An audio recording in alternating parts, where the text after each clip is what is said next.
Alright, now let's go back to our application here and let's create very simple Express application. For that, let's create here new file index.js near the package.json file. Let's do that like that, index.js, like that. And now let's go back to web browser and scroll to the very top of it and go to readme.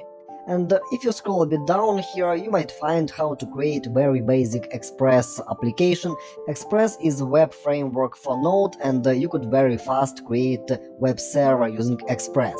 Let's simply grab all lines from here and go to index.js file like that, and paste that here and save changes like that. And now let's do following. Let's open up embedded terminal here, and let's try to run this application using Node. And for that we will use command node, and afterwards let's enter name of the file we want to execute using node, and it is index.js like that. Let's run it, and actually process is running, but I don't see any messages in the console. Let me actually terminate this process for now, Ctrl+C, and add here callback function. Let me do that here, up listen, here will be arrow function like that, and here let's print to the console message app is running at http://localhost:3000 like that. Let's save changes and let's open up embedded terminal back again and rerun application using node index.js command.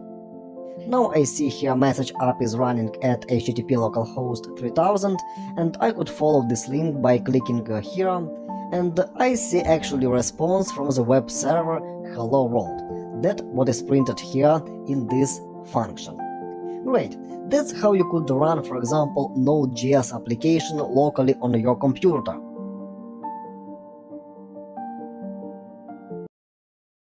Now let me show you how you could perform same action using NPM script.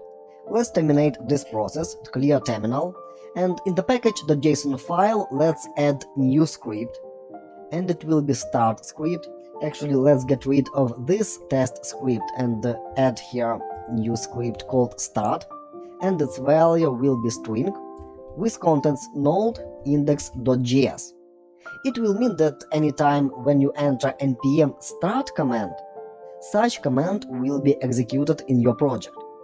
Let's save changes in the package.json file and go back to the terminal, and here now enter command npm start that will actually run this specific npm script. And let's see what will happen. npm start, and I see same result as before. Such command was executed, and now app is running at this URL. And of course, it will work same as before. If I refresh page, I still see hello world. That's what is npm script.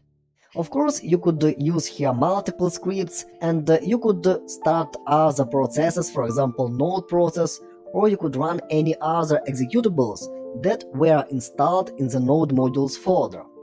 If you go to node modules folder, you'll find here such subfolder as .bin, and basically such subfolder includes all executable files that you are able to run inside of your project.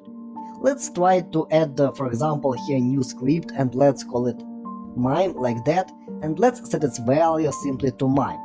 And let's now here in the terminal enter npm run mime and see what will happen. And I basically see some errors here in the terminal, and if I scroll a bit up, I'll see that after entering npm run mime command, mime process was started, and those errors come actually from this process. But main idea here is that mime is installed inside of our project. And if I try to enter mime here without npm, I'll see command not found mime. And the reason for that is that mime is not installed globally on my computer. It is installed only inside of our project. And with help of npm, you could basically run any executable file located inside of the node modules folder, using, for example, npm script, like I just demonstrated to you here.